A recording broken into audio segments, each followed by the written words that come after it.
up, what's up, what's up? Mic check, mic check, mic check, mic check. Alright, I think we are good to go.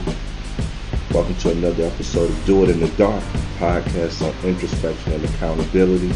I am your host, Lavelle Hewitt. If you're looking for me on any social media platform, you can find me on Instagram, Twitter, Facebook, and The Hospice Guy. That is The Hospice Guy.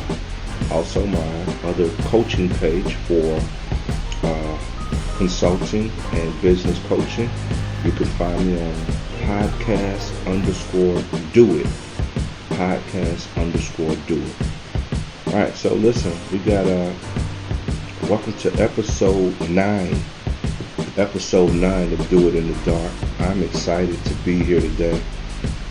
As I am every week when we record these, but I think we're getting to the end of a series that I want to do on things to help new business owners. So this is episode 9. We have one more left, and we'll be getting that out hopefully Friday of this week. So tonight, though, I want to talk to you about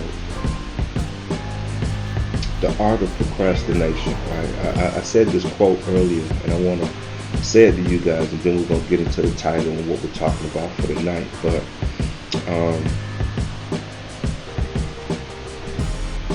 you have to do things one thing at a time, because procrastination waits on no one. And I know it's not really profound, but it made sense to me. And sometimes, even though we are coaches and we are professional people, we are successful in our own right in business, we can sometimes need a reminder. And this is one of those instances where I'm talking to you to help you, but I'm talking to myself and offering myself a reminder that just because you're busy doing things doesn't always mean that you're being effective. So tonight, the topic for this episode is going to be one thing at a time. One thing at a time. And so what I want to talk to you guys about, I have 3 areas tonight. We're going to talk about being busy is not always effective. And then I'll talk about 3 things you can do to maximize the time that you have so you can be effective, right? And be productive. So that's one. Being busy is not always effective. Then the second thing, of course, there's story time. I want to tell you a quick story once we get started about what I was doing in business, and I had to change some things because I was not utilizing my time properly. And then number 3, we're going to talk about, how to do one thing at a time. And we're going to break down the psychology behind it. Alright, so, let's talk about it.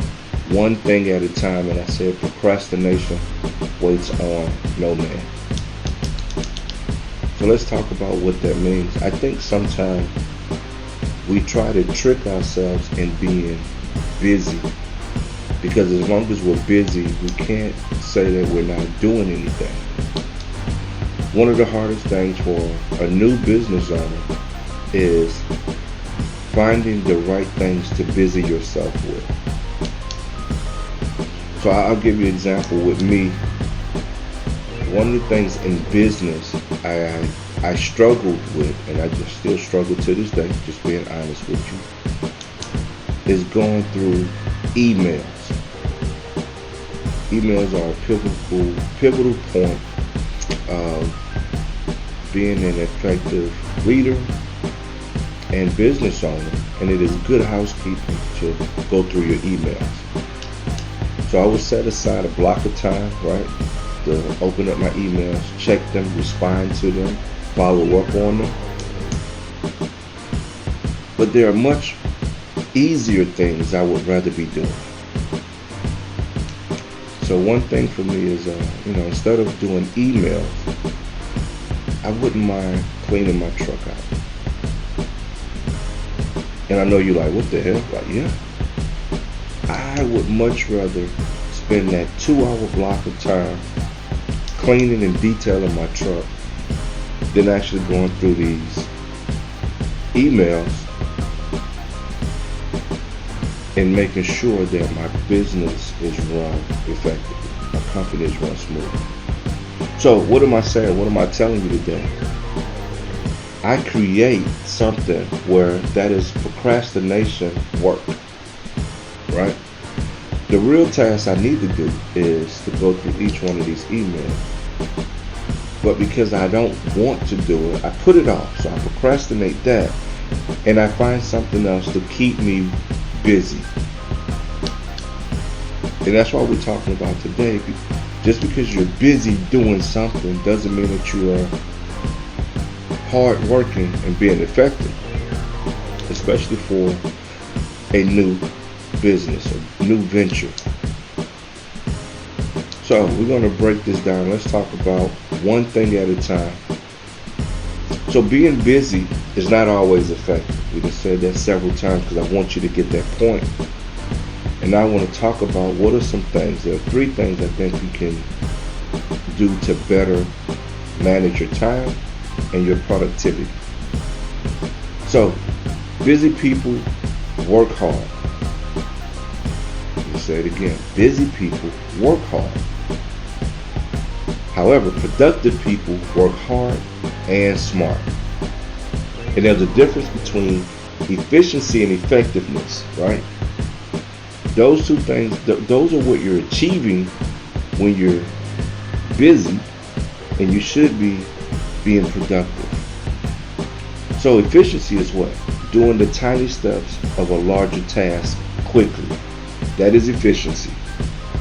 Doing the tiny steps of a larger task quickly. And effectiveness is finding the most optimal way to do something, perhaps even removing the need to do some of the tasks if it's unnecessary. So finding the most optimal way to do something, perhaps even removing the need to do a certain task if it is even unnecessary. That is called effectiveness. So if you're going to start a business and you know that there are things that you need to do to make sure you're getting the most productivity out of your time, you need to be efficient and it needs to be effective. Sounds easy enough, right? So another thing we got to talk about is busy people get drowned in the details, whereas productive people can keep their eyes on the macro and micro of the task or project. That's a good one because I think I felt that one when I was doing my research, because a lot of times we get caught in the details and we get stuck in this rabbit hole, going down the rabbit hole of where did this come from, who did that, how did we get here, this and that, and none of those things matter to the completion of the task or project at hand. It's another way that your brain tricks you into doing procrastination work. Yeah, I'm busy finding out the details, but none of it matters, right? So I'm going to read that again. Busy people drown themselves in the details. Productive people keep their eyes on the macro and micro of the task. So let me give you an example when we're talking about micro and macro. Right? Macro is the big picture. Micro are the small details or the small things that make up the big picture. I call it project management leadership. So I think project management leadership is the best example of explaining this method of task completion and delegation. So what is a project manager? A project manager is someone who identifies what the entire project needs to be completed. They also understand that they can't spend all of their time doing all of the tasks. So a project manager will review, assign, follow up until completion. And that's what they do. Review, assign, follow up until the project or task is completed. Thus, they are addressing both the macro, which is the big picture, and the micro of the situation. And that's the way you need to approach every task that you have to get done when you're starting a new business. I mean, I know it sounds easy, but trust me, when you are moving forward and going into the steps to create your business, everybody wants to be able to say that they are a multitasker. They want to say that they can do several things at one time. And we're going to get into why that's not always a good thing in a minute. We'll get into that in just a second. So the next thing I want to talk to you about is busy people say yes to everything. Productive people say yes or no. Choose choicefully. It depends. I can't just tell you yes to everything thinking that I'm going to complete all of the business objectives and goals that I have to do for myself, when some of the things that I may say yes to have absolutely nothing to do with what I need to get done. So busy people say yes to everything. Productive people say yes or no choicefully. You make a choice, and that choice typically is going to state that this is mutually beneficial for me to do. So yes, I'll do it, or no, sorry, I can't do it, because it is procrastination work, right? Procrastination work meaning I am procrastinating on doing what I need to do. So yeah, I'll take on something for you to help you out because I really don't want to do what I need to do. Be careful, because sometimes we can be our own worst enemy. So be careful with that. Right. So we said busy people say yes to everything. Productive people say yes or no choicefully. They say it choicefully. Now busy people are oftentimes busy completing yes tasks, meaning someone has asked them to do something, and instead of simply saying no, you've acquiesced, and now you're stuck doing something that has nothing to do with your business goals or objectives. You have to be strong enough to tell people and understand that if it is mutually beneficial, I can do these things. But if there is no value add return to my business, I'm not going to be able to do it. And that's the way you need to think when you are in the startup phases or growth phases, or even trying to be consistent and running a business. You can't help everybody, even with good intentions. And I'm speaking to myself sometimes, because I will go out of my way to help you succeed. But the reason you can't do that, because everybody's not ready. Everybody's not at the same point that you are, and everybody doesn't have the same drive. So be careful what tasks and what things you obligate yourself to and say yes to when you know your business needs to take precedence when you're starting out. It's extremely important. All right. So we covered those three things, right? Busy is not always effective. Busy people work hard. Productive people work hard and smart. Busy people get drowned in the details. Productive people keep their eyes on the macro and micro of the project. And busy people say yes to everything, while productive people say yes or no choicefully. Alright, keep those in mind.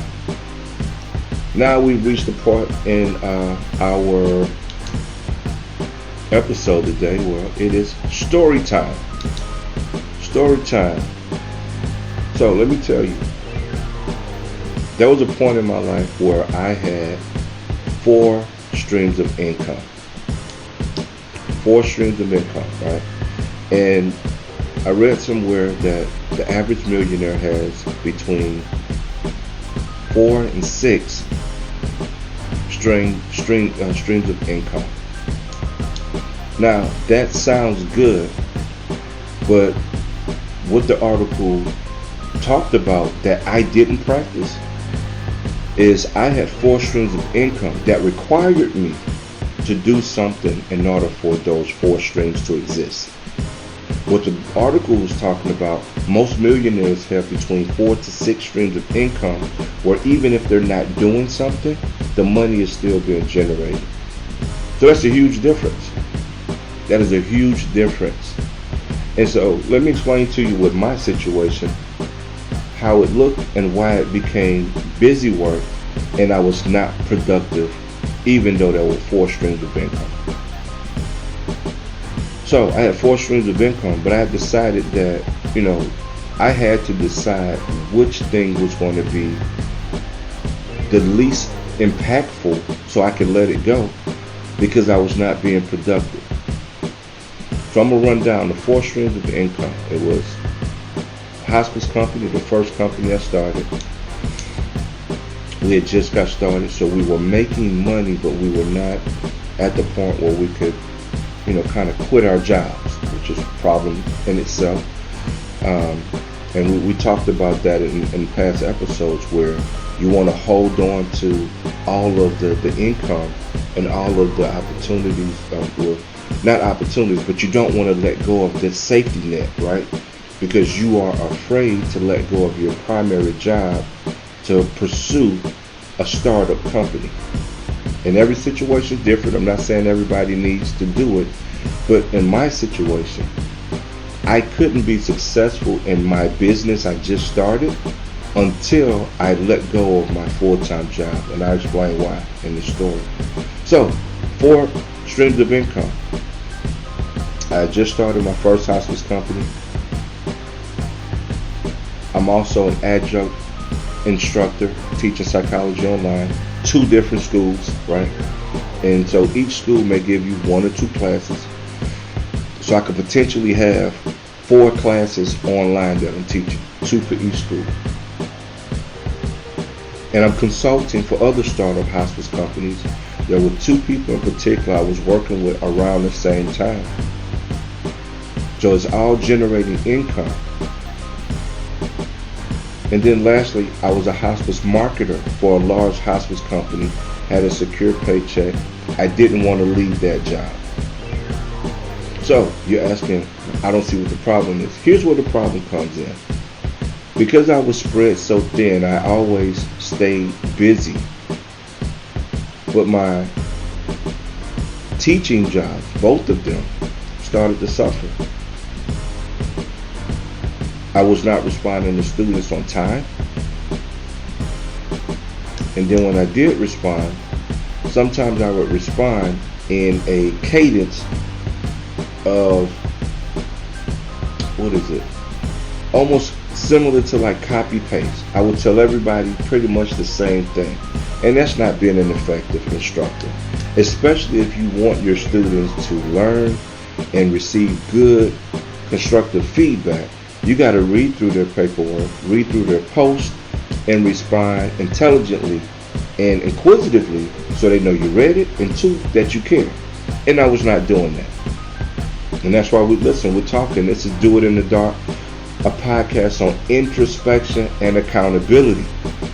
As I had to look at myself and take accountability, I had 4 streams of income that generated a lot of money for me personally. But 2 of the 4, I was not doing very well. So let's look at what the 4 are. I was great at being a consultant because it didn't take up a lot of time. People pay you for your opinion or for your expertise. You give them your opinion, or you guide them a certain, length of the way, and then they're on their own. Boom, easy money. So that was fine. My startup company, my startup hospice, needed much more attention than I was giving it.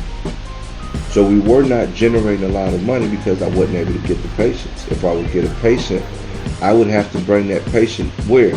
To my full-time job so I can keep the job.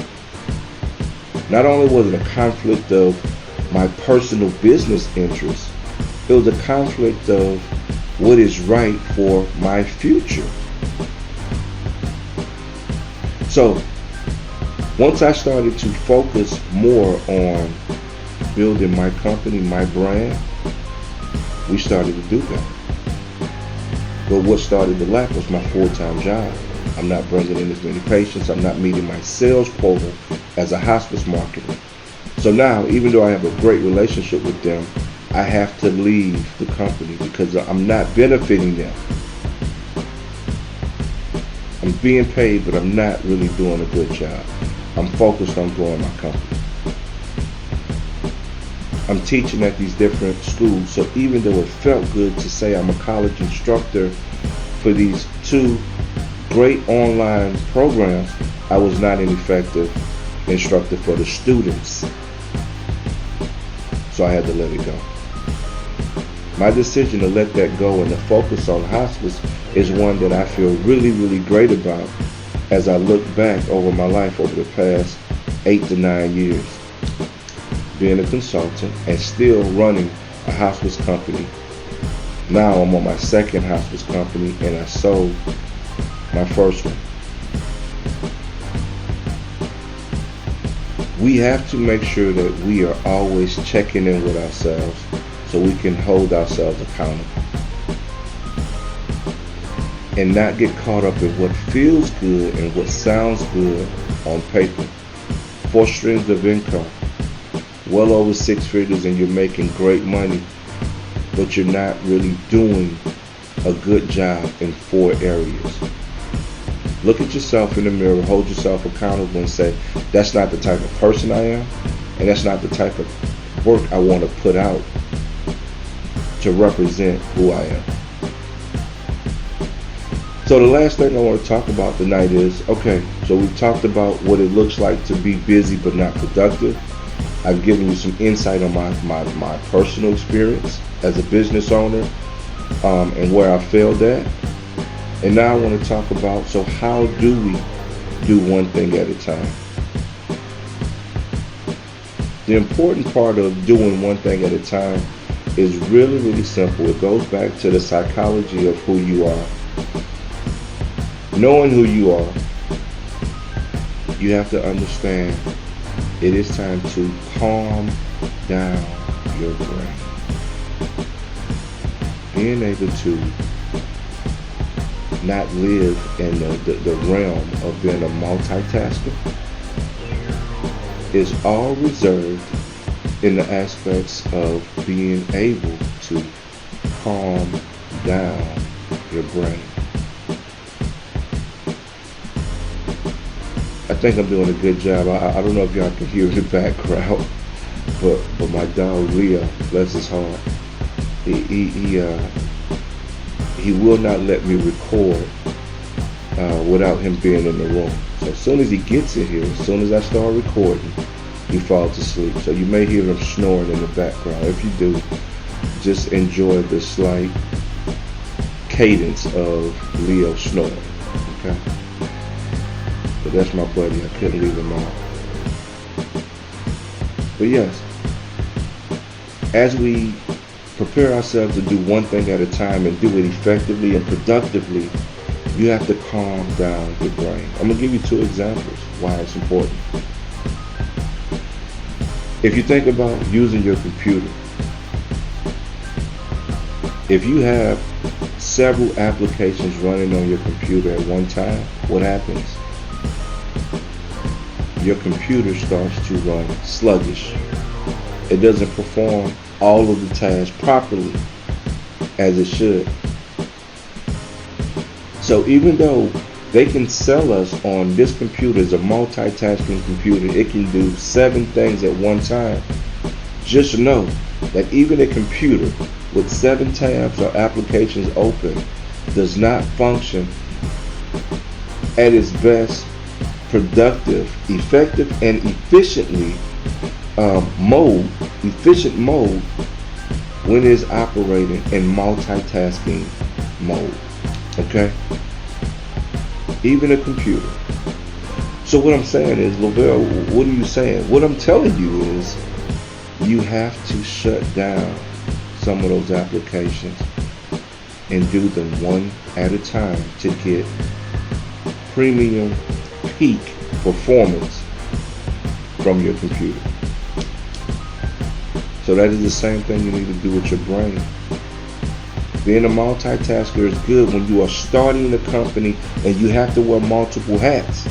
But now, be smart enough to recognize that as you grow or as you are building consistency, you now have to hire or barter with people who have a vested interest in either working with you or for you to delegate tasks to them so that everybody can focus on one thing at a time to make the business go, to make it successful. Another example is listen, and I'm going to read this quote to you and then we'll talk about it. There's a philosopher named Miss Marietta, and I got this quote off of one of the pages I use for research, and it's in the references in the description. You can go back and read the entire article. It's a great read. But she says how to calm your mind, right? How to do one thing at a time. She said, listen to a piece of music several times.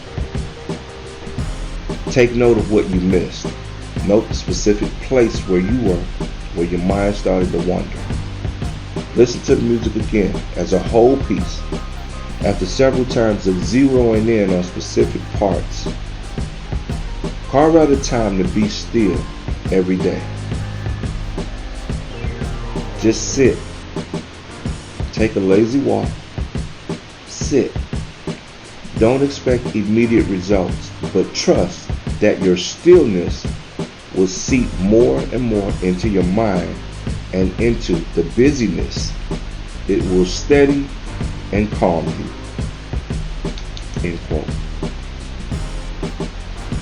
So I take that, and I want you to take that with you as I close, because being able to calm your mind allows you to maintain a higher level of focus, and it does help to decrease the procrastination work that we allow to seep in to our productivity time. Don't get caught up in being too busy to be productive. Let's focus the mind, help your body out. Focus your mind on being hardworking and productive, but not just busy. And you do so by doing one thing at a time to completion. Alright? Listen, this has been another episode of Do It in the Dark. We just finished 9 episodes, y'all. We got one more left, and I hope you join me. Next Friday, we'll be uploading episode 10. But this is Do It in the Dark. I am your host, Lavelle Hewitt, aka the Hospice Guy. And don't forget, the work begins in the dark. Peace.